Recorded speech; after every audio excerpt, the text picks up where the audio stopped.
Greetings and welcome to the World News Jam right here on DCRJ and RJ TV. My name is Eric Lecain. We are talking about the most interesting stories going on around the world this week. And I am joined with my partner, 𝗡𝗲𝘄𝘀. Hello, everyone. Hello, 𝗡𝗲𝘄𝘀. So this week, Lolly, I've got, I think, some of the most interesting stories we have ever done. Mm-hmm. So not only do we do the news, but we also do some of the most interesting stuff, which is why I want to talk about a very, very interesting story that is related directly to me, which is, we've been talking a lot about AI here on the show. And a friend of mine called me up today, and I was talking to him. I hadn't talked to him in a while, and he wanted to know if he had called me recently. And I just thought that was a little strange, because why would somebody call you to ask you if they had called you recently, unless they were suffering from, Alzheimer's or something? But I said no, and he said one of his friends had called him on Telegram and said that someone that he had called him on Telegram, and that the person that called them on Telegram, they wanted them to look up something for them. And he said that the person that had called him on Telegram sounded just like him and looked just like him. And so now then I'm like, okay. And then it goes back to the original story, where he said that he had gotten a call from a friend of his who he hadn't talked to in a while, and that friend called up and he said, "Hey, how's it going? Can you look up this person?" And he's like, "Why are you asking me to do this?" And meanwhile, the guy looks and talks just like the friend. So he says, "I want you to look up this person." He's like, "Okay." So he looks up the person, and at first he said, "Why do you want me to do this? Is this some kind of trick or something?" It's like, "No, what are you kidding me? You don't trust me." It's like, "How can I'm just asking you as a friend, as a favor," really pushing really hard. And so he looked up the person, did a search. Telegram, right? Telegram, it's like Messenger. So he looks up the person, and he hits search. And when he hits search, something happens on his phone. And then all of a sudden, Telegram doesn't work anymore. And then later, his apps stop working, and then his phone stops working. And then he finds out that what it is there is a way that you can, usually when you have a phone, you don't want to open up any email that's not from somebody because there may be a virus in it. Now, if you look up a person, that person can be connected to a file. It's a mistake. It's like a flaw. It's like a security flaw in Telegram that they figured out. And so when he clicked on that, it infected his phone immediately with some kind of virus. And then that person took over his phone, and then he was calling up his friends as that guy, his face and his phone, his voice and everything was the same. So they're using an AI software to impersonate the people that they're scamming on the phone. Oh my God, isn't that scary? Isn't that that's craziest thing? And I'm listening to this, and I'm like, and I don't know if I explained it that well so everybody could understand it, but basically you're talking to somebody that you think but it's not that person. It just looks like them and sounds like them. Wow. We talk about the AI here, I think many times, but then, what worries me now with that story of your friend, so this is real, that, anybody can, not impersonating, but, like exactly copying who that person is. So, like, for example, Eric, make sure next time if you call me, if, let's say, I tried calling you, make sure that's me. Because what if somebody else is using my identity? My face, my voice, But not the personality. I mean, yeah. How could you ever copy the 𝗡𝗲𝘄𝘀 personality? Yeah, I'm the only one. I'm unique, Eric. but yeah, I mean, it's so fascinating, isn't it, that and what I think was what made it so much easier for him is that that person was calling up my friend, and he had actually spoken to that person in a long time. So when you get on to their Telegram, you can see, well, he hasn't spoken to this guy in like 9 months. So I can probably go on, and he won't be able to ask me any questions or anything because I haven't talked to him in so long. And maybe they find somebody who's like kind of your friend but not really, and then you can get them to look up the person. Oh, look up this person for me, and then once they do it and they look it up and they hit find and click on the person, then all of a sudden now their phone is compromised. Wow. So wow, that is.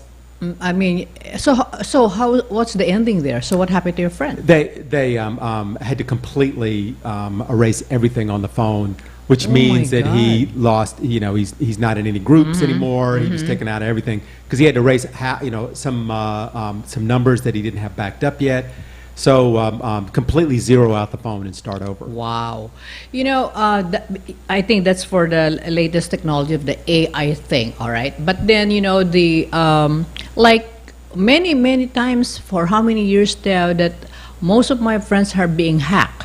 So they post everything on Facebook that, hey, if you because this is very real. They ask for money. Yeah. I'm borrowing this because I have this problem. Blah blah blah. So if you are in doubt, call your friend and make sure that she is the one or he is the one calling you. sure. Yeah, because I mean I have friends who got victimized of that. Yeah. For some reason, I said, you know what? If somebody is asking you, if it is, which is because sometimes you wonder why.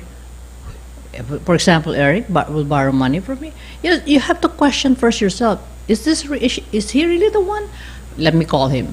Maybe he's really in need, so I have to call the person. I think you got to be smarter than that. What you do is you tell them to stand up, because I think it's just the face. So if they stand up and they're really fat or they're really thin and your friend is really fat. Hey, wow, you lost a lot of weight. But anyway, I just had to bring that up because I thought, boy, if anybody asks you to search for a friend, somebody that you haven't spoken to, and it sounds really weird that they would be asking, maybe don't look it up. But anyway, speaking of things that are hard to swallow, there is a massive Category 4 hurricane that's about to hit landfall, and the place that it's going to hit is just plain weird. And that place is California. Yeah. California is not very common when it comes to hurricane. You know how not common it is, Lolly? When was the last time you ever heard of a major hurricane coming to California? I'll tell you. Okay, tell me. It was September 25th, 1939, My when a goodness. hurricane named 𝗡𝗲𝘄𝘀 blasted through California, killing 100 people. But that was 1939, and this is now. And actually, for the first time ever, the National Weather Center has issued a tropical storm warning for Southern California. And the name of the hurricane, with a kind of ironic twist to it, seeing as the ex-president of the United States is being indicted right now, the name of that hurricane is Hillary. Hillary, yeah. I was like, when I was listening to the news, I said, what? Did I hear it right? Hillary is the name of the hurricane? That must be really strong. It must be really strong. It must be really strong. But it's a good thing that, would have been better if they just named it Hillary C or something like that. But, hurricanes don't hit Southern California. I mean, they don't, and there's a reason for that. And there are, remnants that do, which are storms that continue even after the cyclone has stopped spinning. These hurricanes, they spin. But even after the once it stops spinning, then some of the remnants of a hurricane can float over California. But this is not that. This is an anomaly, something that is extremely unusual. And the question that everybody has is, of course, why? Why is Southern California getting a hurricane? And it turns out there's a couple of reasons that could be possibly it. The most logical one, based on something we've been talking about here on the show, and that is El Nino is not normal this year. It's doing some strange things in the Gulf. And so it's putting in air that's not supposed to be there.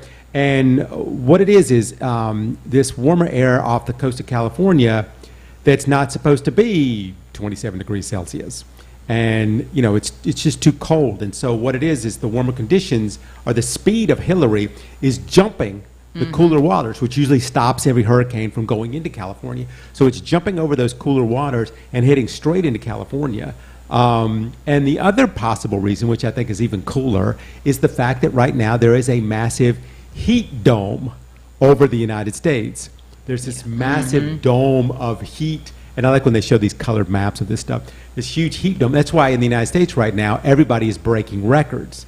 Everybody's having these ridiculous 110, 120 degree Fahrenheit days. So they think that might be one of the reasons, because right now in the United States, they're having some of the hottest months on record ever. Which I think we said before that there's some places in the world right now that are having the hottest July since 120,000 years, because they're able to see, they're able to look up, from looking at trees and things like that. Yeah. So this story, Eric, also boils down to climate change. Yeah. The climate is changing all over the earth. Right? I mean, this is not like only in California or even here in the Philippines, where our weather is, some part of Aurora, a few days ago, they reached up to 60 degrees. That was 60. That's like cooking a pizza. Yeah, it's very hot. So I don't know if that's true or not. I mean, so if they have that in California, I am not that surprised anymore. It's interesting. If you really get into this, I was looking at this heat dome, because I find this stuff so fascinating, of course. And the air around the ridge of the heat dome, it spins counterclockwise. And the problem with this storm is it spins clockwise, and then the winds of the storm stand the other way. And so when these things meet, this is why it's able to bounce over the cold waters and go right into and break through and hit land. And so what they're worried about is not so much the wind and so forth, but the amount of rain that's going to hit the mountains. And because they've been having fires like every single season, and there are tons of fires, they're worried that when these massive rains hit the mountains, that the flash flooding is going to just rip right through like so many homes up there, because it's just set right now, because all the burnt trees and everything, once that hits it, all the land is just going to come off at once with the flooding. And so that's what they're really, really worried about, these massive mudslides that are going to happen. Oh, wow. I don't know what to say anymore. Well, I know more interesting stories that are on the same lines. Okay. But we'll talk about that because, as we know, over the past few weeks, there have been some spectacular fires in the news. Yeah. First, there was that fire in Maui. there was a fire in Canada first that was so big. It blew over Chicago, Minneapolis, Detroit, Michigan, and New York. They couldn't even go outside. They had to shut down all these places in New Jersey because the weather was so bad. In fact, in Chicago and Detroit, they were named the most polluted places on the planet during that time because of all the smoke that was coming down from Canada. And then last week, of course, we had the fire in Hawaii, in Maui, which has nearly killed 100 people. Yeah, over 100, 114. 114 so far. Over 1,000 missing. Yeah, I know. I mean, those people that are missing, the island's so big. The island's only so big. So I got a bad feeling about those people missing. And now, this week, there's new fires bouncing back and forth between the United States and Canada over the border. So the reason that I'm bringing this up, because I said this week is some of the most interesting stories, I think, of all these fires, is there's an interesting article that I came across about something called pyrocumulus clouds. And they are fire clouds. And this is when an intense fire starts moving upward in vertical motion. And it's so hot that it can create clouds. And those clouds have their own lightning and rain. I couldn't believe this when I was reading this. And I really kind of went, and the clouds are much darker than regular clouds because they're made of ash and soot and so forth. But when you look at it come up, like if you look at these pictures from Canada, this thing, it looks like a nuclear explosion. It just looks like this massive plume of smoke, and it goes up into the atmosphere, and it becomes its own cloud. And the interesting thing about it is that these clouds, not only do they create their own thunderstorms and their own rain, but they create their own lightning. And what does lightning do? It starts other fires. Yeah. So you have a fire that's so hot that it makes a cloud that makes rain, which puts out the fire, conceivably, and then lightning, which actually starts another fire in another place. So it's just fascinating the things that can happen in nature. And these clouds, these plumes of smoke from these massive, huge fires, they shoot up 50,000 feet into the air. Wow. Which is why they're able to make these massive storm clouds. And then when the rain comes down, supposedly the rain is black, ash. But I just thought that this was, and you see a picture of it on the web, and dust devils. I did a piece on dust devils years and years ago about these spinning things in the desert, and then they have water spins water funnels that come up out of the ocean. Well, this is a fire spinning, and it's called a fire vortex. And some of these fires are producing these fire vortexes that spin like at 140 miles an hour, and they shoot up into the air. And it's just, like I said, I find some of this stuff amazing. Of course, it's not great if you're in the fire, but that's what's going on in the world right now. Yeah, I mean, actually, I'm scared of fire. Fire vortexes. That's what I'm scared of. Especially with this one now. I mean, I don't want even to see it. I don't want to watch it. Maybe in the movie I can, but not in real. I know. I mean, I feel really bad about the Maui fire because you keep hearing like these horrible stories. We're just talking about the people that died, not all the people that lost all their homes. And the fire was just going so fast. We talked about this last week. People were trying to outrun it in their cars, had to stop their cars, jump out of the car and jump in the ocean, and then watch their car burn.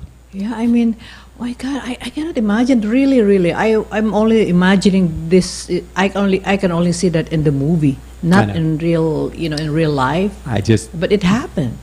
I know. I feel really bad because Hawaii, as we have said, is a beautiful place, and it's just hard to believe that all that acres and acres, 1,000 acres have burned.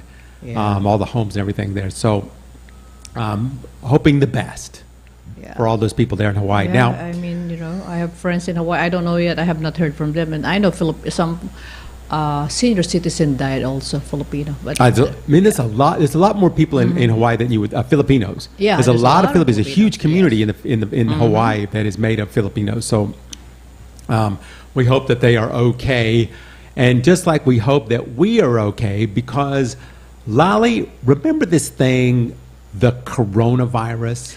My God, Eric, we were in that, pandemic time when we even make our show via Zoom because we cannot go Zoom out. Because we cannot come here. As things get back to normal, sometimes we may have forgotten a little bit about the tens of thousands of people who died per day during the coronavirus. Well, Lali, we could be in possibly for another round, maybe. I hope not. Yes. Now, so we're talking about the coronavirus. Now, there's one word that's associated with the coronavirus which nobody likes to hear, and that word is mutated. Oh, God. Which is what we're going to talk about today, because a highly mutated new variant of the virus that causes COVID-19 has countries on alert right now. The question is, how far did it spread and how easy is it to defend the virus, which has one of those names, B.2.86. That's the name of it. It actually has a nickname now called Pyrola. And it is a subvariant of the Omicron. Right now, the World Health Organization has put the variant under monitoring because A, it causes a more severe disease, and B, it invades the existing vaccines and treatments. So this new variant was recently spotted in Israel, and then in Denmark, and then the United States and the UK. And scientists are saying it's unusual for the corona to change so significantly and develop into 30 new mutations. So this is something new that they haven't seen before. So that's why they're a little worried about it, because the last time something like this happened, it was called Omicron, and it showed up and it completely spread across the whole world. Oh yeah, I'm one of the victims of the Omicron. I got it last year. I was one of the victims of the original. I had the original. Oh, you're one of the I'm an original. First, original victim. Original corona. Of corona. I don't do any cheap imitations, just the original for me. Yeah, okay, sure. So, but anyway, there has been 3 cases in Denmark. Already? And, yeah. So what's interesting, that doesn't seem like a lot. So, nobody's making big waves about it, but there was 3 cases in there. But here's what's interesting. The 3 cases all come from different parts of the country, and none of those patients had any contact with each other. So what does that mean? Yeah, I mean, can you explain me a little bit, expound a little bit? What that might mean is that they are not the only ones that have it. Oh. Unless, they got it by osmosis, but I mean, or unless it mutated in their bodies, there's a chance that it is probably already spread, which was the same issue that we had. If you look back at shows that we did on the Omicron virus, it was the same issues with the Omicron is, they showed it up in 10 people and the scientists were saying, it's probably in 10,000. We just don't know it yet. So that's what they're worried about. Is this going to spin out and die away, or is it not? And so right now, that's what they're really trying to find out. They're just worried about that more cases are going to start popping up in different countries. Because the interesting thing about the ones that they have found before, they found it in the UK and they found it in the United States from people that had never traveled. So how are people that have never traveled in different parts of the world getting BA.2.86? Yeah, interesting question. And, for some reason, I'm going to get my, this week maybe I'm going to get my another vaccine probably for... How many vaccines can you get? How many as long as it's free, I'll get. As long as it's free. Yeah. Free vaccines. Is already Lolly is there. Yes. Getting the free vaccine. So, but I don't know. It just makes me, because if you look at the history of how this thing has spread, this is how it goes.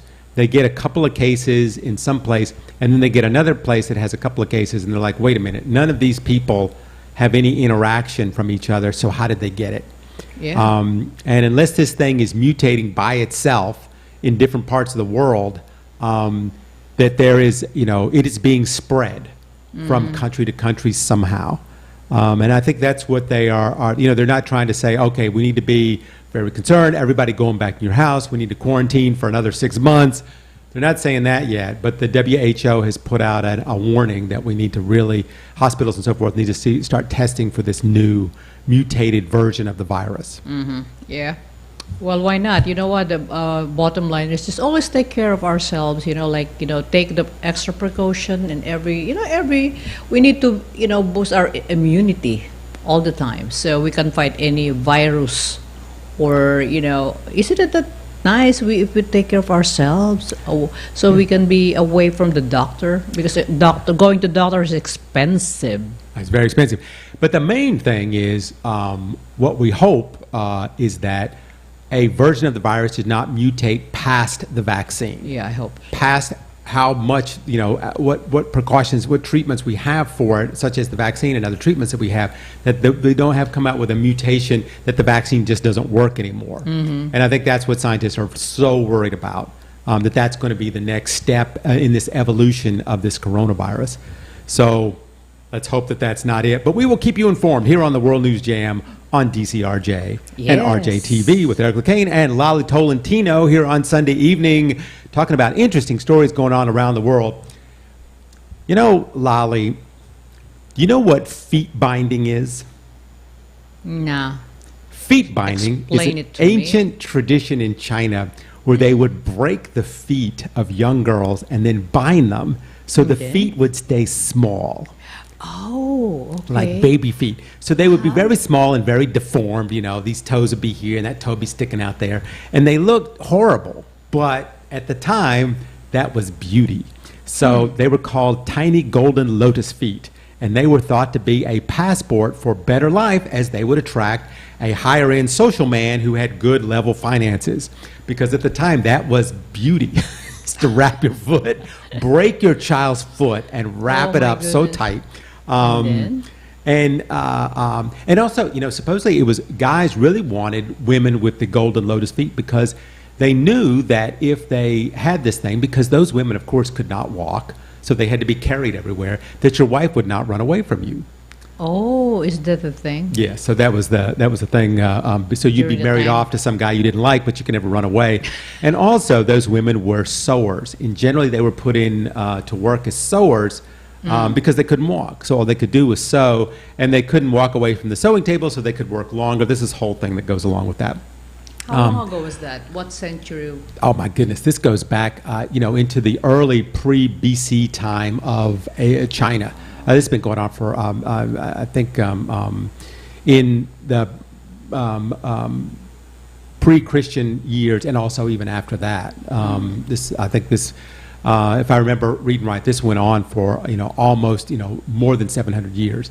But this is not what we're talking about today. What we're talking about today is the ancient art of head binding, which is where you bind the head to make the skull deformed. So they would change the shape of the skull.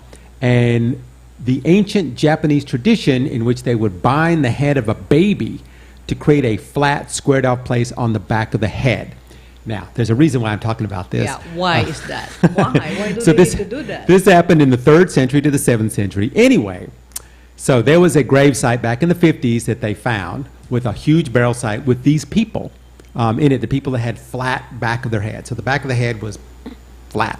And in 2000, in the 2000s, they started excavating. Anyway, last week, they revealed their findings. So that's the whole point of this thing. So it turns out that the people who bound their head in Japan to make sure there was a flat place on the back of their head, they did not do this purposely to deform their heads to get a husband or, because they were a woman or social rank or anything like that. They did it to make them look different from other groups because they needed to differentiate themselves from other groups. So then they were trading, people go, oh, they're from that group. Okay. So, ooh, look, they have a flat place on the back of their head. Now, I know what you're saying, anybody out there that knows about head binding, that this was first done in the Mayans in Mexico, they did it. They used to use devices. They had devices, and they would put it on their child's head, screw the device onto their head, or tie it onto their head, and then make the child wear it through his whole childhood, so his head would be a different shape. Oh, boy. So anyway, I think the Chinese did it too. The Chinese used to elongate the skulls of people. They would tie this thing around to make the skulls, instead of round, the skulls would be elongated. But anyway, but today we're talking about the Japanese flatheads because the study came out just this week. They finally, after years of study into this, and they don't, as of now, know exactly. They're just guessing. They know exactly why they decided to flatten the back of their head. I don't understand that too.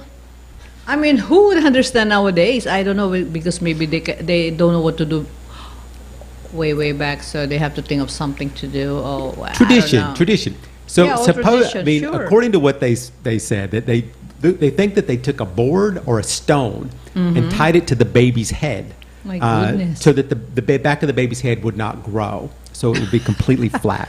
I cannot understand that. I don't understand at all. When you lay down on the ground, your head is nice and flat. Or you can carry water on the back of your head. I'm not sure why they did this, but anyway. If you think about it today, as we mutilate our faces to look more beautiful, I'm sure they would think the same thing of us. We're sticking Botox into our face. Oh yeah, well now that's the new thing. Like Plastic surgery. Sometimes I look at the Facebook, looking at some friends of mine, people that I know. My goodness, they're older than me. Now they look younger than me. I mean, basically because I know they did something on their face. Except when they smile. When they smile, the creases don't go in the right place. You go, that looks weird. Yeah. But anyway, this is supposed to lead into our Japanese story of the week, which is that Japan now wants to buddy up with the United States and Korea. And there was a big summit this week, very controversial summit in the United States, where those three guys, U.S., Japan, and Korea, they got out coming that they're going to have a new deal they're going to come together and strengthen ties between the three nations. Now, of course, the main focus of this deal being on China. Actually, the main focus was on North Korea. North Korea. But yeah, you're right. good guess, Lolly, because that would be the second the second piece of Second, frozen. okay. But the first one is, of course, that North Korea having long-range nuclear weapons. So that was one of the secret. But then the next part of the discussion was how to block China, because China has been flying its fighter jets all over the borders of Taiwan recently, and so Yeah. they needed to talk about that. But anyway, the interesting thing about this is that the U.S. has been friends with Korea and Japan for a long time, Oh yeah, they've been ally. for quite a while. But Japan and Korea, not so much. No. Yeah, you know, Korea still remembers what happened in World War II and the atrocities that Japan committed against the Koreans. This is before South Korea is what it is today. And the Japanese were so not so nice to the South Koreans back then. So for them to come together like this, and they're coming together militarily. So they just did a drill recently. You know, they get together in the Sea of Japan, and they did a drill with Korea, the Korean military, the Japanese military, and the U.S. military. And it's just, you know, the Japanese and the Koreans are now like, hey, you know what? We need to look past the past and start looking to the future, because eventually we may need each other. Yeah, I mean, and I think that's the way to go. Why will you be enemy for life? We can be friends with anybody. I mean, it's just a matter of like the leadership. Sometimes the leaders are the one that, you know, have this ego. I don't know, because it's been happening all over because of they Well, want something. Why don't we make friends with everybody? So like, you know, they say before, let's make love, not war. Let's make, Well, you know, I mean, love each other. Why not? Isn't it that nice that we're happy together, you know, making friends? Well, the with people everybody? of Korea are some of them are not so happy about this, and there was I know, lots of I know. protests that came out there like, you know, we don't need to be friends with Japan. You know, Oh, wow. they remember their grandparents and what Well- happened to their grandparents at the hands of the Japanese. Well, they have to also look at the history of the Philippines. You know, we have that too. Philippines and Yeah. Japan. We have comfort women here who are, you know, suffered way back. So anyway, but here we are. We're friends. Japan, Philippines are friends. So, you know, it benefit both sides. So for whatever reason, but why can't we do that? I mean, all of us, all over the world. I don't know, Eric. This is just my thing. We don't know, but the summit, what they did, I mean, right now there's no signed deal for any kind of military stuff, but they have agreed on a few things, such as communications. So now there's a communication line between Korea and Japan, and intelligence sharing, that's good. Yeah. But right now they're discussing the possibility of military cooperation. Now, right after they did their military exercise, of course, China and Russia got together, and they did their military exercise, of course. And if you remember, I think it was a couple weeks ago, we talked about North Korea had a big parade where they brought out the biggest missiles Yes. that anyone has ever seen. And of course, they invited China and Russia to be at the parade, and China and Russia showed up Yeah. and applauded and bowed to the big North Korean leader there. So this is what is happening now in the world. North Korea and China and Russia are all kind of buddying up together, and the United States and South Korea and Japan are kind of buddying up together. So this is kind of how it's playing out now on who's taking whose side as far as, you know, this part of the world. Yeah. I don't know what to say, Eric. I mean, You know, this is, you know, and this is what this is what we're looking in the future. I mean, right now, I Yeah. think that it is a great thing that this summit happened, and that South Korea and Japan are now, wouldn't call them friends, but they can be in the same room together, which is better than before. And Joe Biden is trying everything he can do. He came out after that thing and said this was a massive step forward. You know, he's trying to bring all these allies together, because we don't know once this thing ends in Ukraine, if it ever ends. Oh, yeah. I mean- I think China and Russia are going to start to buddy up. And you know that China and Russia have been helping the North Koreans. So you know this type of government system. I mean that they all kind of go together. You know, Putin and Xi, and then the dude over in North Korea. I think, you know, they get along much better. So this is kind of the way things are falling into place. Again, for me, I'm just going to pray for peace for everybody. I don't Let's want pray for war. peace. And speaking of peace, there was a man that I used to know that always was promoting peace. And he had a movie made after him called Maestro, which is on Netflix, which will be coming out in November. And it's story of one of the greatest composers, conductors, humanitarians of our era, Leonard Bernstein. Yeah. Now, I have the story, by the way, is a love story about him and his wife, and the fact that, Leonard Bernstein, he kind of turned gay later in life, or he was gay all along, I don't know, and the whole situation on how all that kind of came together. But I have a slight connection with Leonard Bernstein. I was his assistant for a few years there until I remember Eric. Yes. until his death back there. I used to work for him, so I was in the middle of all this. But there is a controversy this week about this movie coming out, and the controversy is mostly about The nose. Bradley Cooper. And Bradley, you're correct, by the way, Bradley Cooper's nose. Yes. It's all over. We're so offended in the world these days. Anyway, Bradley Cooper, who directed the movie, starred in the movie, produced the movie, he wanted to look just like Leonard Bernstein. And so to do that, Leonard Bernstein had a big nose. He's like me, had this giant schnoz. And so Bradley Cooper wore a prosthetic nose. And the Jewish community has taken offense to Why is that. that? They're calling it Jew face because I don't understand. Jews have always had big noses. Supposedly the Yeah. Germans back in World War II would differentiate them in the war based on the size of their nose. So it's similar to blackface. Remember blackface when the white entertainers used to wear blackface because they wouldn't allow black people to be entertainers back in the 20s and 30s. So now people are saying, you know what? If you can't portray a Jewish person as an actor, and you need a prosthetic nose, then just get a Jewish actor.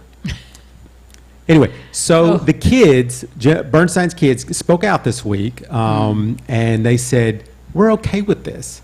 And our father would be okay with this. But what's the big deal? The movie hasn't even come out yet. And people are always saying stuff about it. So, anyway. Yeah, I mean, I read that part also, but what's wrong with that? I mean, there's a lot of impersonator that do all kinds of things, but why is it in America there's so many things like this that you did something this they offended, it's wrong, I don't know, I don't understand. It's just a movie anyway. I mean, if, for instance, they had this issue back before when you have a white person play an Asian or a starring role that an Asian's supposed to get, and they just paint the eyeliner on it so it's Asians look. I understand that. I understand why Asians might get offended. Like, why don't you use an Asian actor? There's a big difference between white people and Asian people. There's not that big a difference between white people and Jewish people because Jewish people are white. Yeah. So, but they do, there was a stereotype back in World War II about the big noses. I have a big nose. I'm not Jewish, but neither is Bradley Cooper. But, that's just, I'm sure by knowing Bradley Cooper, he probably played that part amazing. And I'm sure the movie is going to be fantastic. So it sounds like a great story. So let's just see if this kind of dies down eventually. Yeah, it will. It just, maybe they're also creating that for people to get so curious so they will watch the movie. Sometimes it's one of those things, It could be. I mean, I can't see Jamie Bernstein ever doing anything like that. But, she's basically all about promoting the, legend of her father, who he was, by the way. He was probably the greatest classical musician of our time. But speaking of being gay, Iraq is back in the news. Again. You're going to ask, why would Eric say that? Because there's a new law in Iraq, and it's now illegal for the media to use the word homosexuality. Okay. They are saying that the word now must be sexual deviance. So, the official media regulator ordered all media operating in the state of Iraq to immediately stop using the term homosexuality under penalty of law. Also, the CMC, which is the Communications and Media Commission, said that the term gender is also banned from use in Iraq. All phone and internet companies licensed by Iraq can also not use either of those terms under penalty of law. The statement actually reads not to use the term homosexuality, but however to use the correct term, sexual deviance. Now, Okay. the correct term, sexual deviance. Now, if you get caught using these words, the penalty actually has not been, because this just happened this week, has not been set yet. However, most likely, many surmise that it's going to be a fine. Iraq currently does not criminalize gay sex. However, there are some very loose rules there that clearly target the LGBT community. Lately in Iraq, the major government parties have stepped up their attacks on the gay community, such as burning rainbow flags in protest, things being held by the Shiite Muslim factions. Those are ones who are opposed to the burning of the Quran there in Sweden and Denmark. As we know, we've talked on the show about Sweden not being let into NATO because they were burning copies of the Quran. But anyway, of course, Turkey changed their mind, and so Sweden will now enter NATO. But did you know, Lolly, that 60 countries around the world currently criminalize gay sex, including Malaysia and Maldives? I didn't know that. Why? Why is that? Why is that? Because, you know, obviously when we're talking about something like that, we get into religious, you know, this is all to do with religion and the Yeah, I fact think that so. in the Muslim community, like I said, you know, they're now not to be called homosexuals, they're to be called sexual deviants, because that is the correct term. And gender, you can't use the word gender, I guess, because of multiple genders that we have now. I mean, it used to be man and woman, but now I think there's like, I don't know, 100 different genders, but some of which I think are kind of silly. But, you know, if you want to be called that, you should be free to be able to call yourself whatever you want. But not in Iraq, and not if you're in the media. So Well, they are now making it against the law. Okay. Well, if it is only Iraq, then so what? So it's their country, it's their law, whatever they want to do. I think, you know, just have to respect them instead of fighting them. You know, I mean, you know, this is if just you're, an idea. you know, I'm not going to Iraq anytime Yeah, soon. me too. I don't think I can. But you know, the interesting thing is gay marriage is now legal in 130 countries around the world. Well, So there you go. yeah. So But very soon in the United States, now I don't want to get into the United States and their problems with gay people, but there are more and more laws being passed in the United States in Republican states. We've talked about this quite a few times now about the LGBT community there in the United States. But, you know, here again, we'll get into that later. But one thing good happened this week in a place where nothing good is happening, and that would be in the Ukraine. In the Ukraine, you can now swim in the ocean. swimming. Okay. Before you continue with that, Eric, let me just comment on that. You're having a war. You know, you're having a war in your country. And would you do that? Would you go to the ocean and swim? All right. I probably would not. Because the reason that they can't swim in the ocean in Ukraine is because of, which is in Odessa, by the way, which is all the big beaches there in the Black Sea, is because a couple reasons. One, the Russians keep bombing it. That's one. And two, they have these mines, these sea mines that float around in the ocean.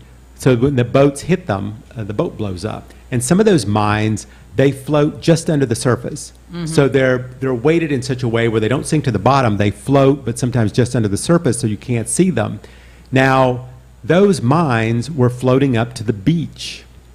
So the beach was becoming littered with mines and sea drones, or all kinds of things. You know, they were bombing these things all over the place. So, you know, munitions, when they fall on the beach, they don't always blow up because they hit the sand. So these things are just laying all over the beach. So they had to close the beaches because they were blowing up, like, after the fact, and especially these sea mines. So they closed the beaches down. So these guys came in and they blew them all up, removed them all, and now this week they have decided to reopen the beaches. so people could go swimming again. Wow.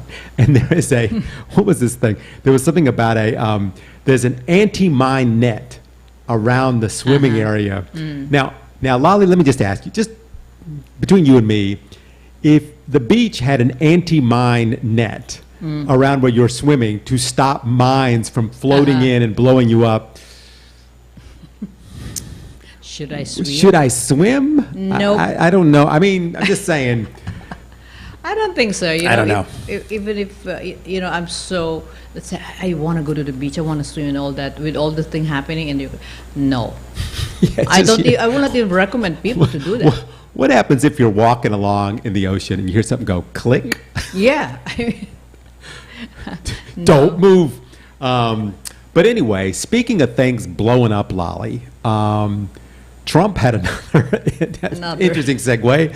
Things blowing up. Donald Trump, who keeps getting indicted. Man, he is on a roll for getting indicted, and they keep getting more dramatic. And let me just say, Lolly, if you were under federal indictment, for me, I'd be a little nervous. Of course. Wouldn't you be a little nervous? Only one, I'll be scared. Or Under nervous. U.S. federal indictment. But Trump seems to be loving it. He's having a great time. Like, oh, come on, indict me again. But this week, he was indicted again. But there's something different this week than all the other weeks. And that is, first thing, Donald Trump was, he was indicted with 18 co-defendants. I have that right? 18 or 19? yeah. 18 co-defendants facing 41 total counts of violating Georgia law. And that indictment was handed down, I believe, on Monday. Grand jury voted to indict the former president. However, this is not a federal indictment. This is Yeah. a state indictment. And that indictment falls under state law. So what's the big deal about that? But here's the thing. What stands out is these federal indictments. If Trump were to win the presidency, he could fairly easily make those indictments go away. But these are state indictments, which even if he's the president, he can't make these things too easily go away. And, the basic premise here that people keep bringing up is that federal law always trumps state law. That's my pun of the day. But it wouldn't be that simple in this case because, like I said, Trump loves these things, but for some reason this week he did something that we've never seen him do. He listened to his lawyers this week. Trump never listens to his lawyers. So he had this thing he was supposed to do this Monday, tomorrow, in which he was going to come out and tell us all how the election was stolen from him. He had proof that the election was stolen, even though it's been 2 years now and nobody's been able to prove it, and everybody has tried. It's been court cases and people, investigators. No one's able to come up with any shred of evidence that this election was stolen or any kind of fraud that would turn over the election that make him president. But he found it. He found it. He's going to tell us all on Monday. And then today he said, you know what? We decided to cancel that. Because my lawyers told me not to do it. I'm like, Trump, when has you ever done? And you know why? Because this is a state indictment. And he knows that even if he wins the presidency, there's a chance that, this could be, because if you look at this indictment in Georgia, and I'm sure you have, Lolly, they got him. Yes. They got him good. I mean, I don't know what the lawyers are going to do. In fact, you know what? I think they only have, what defense do they have? And the only defense that they have, I think, is to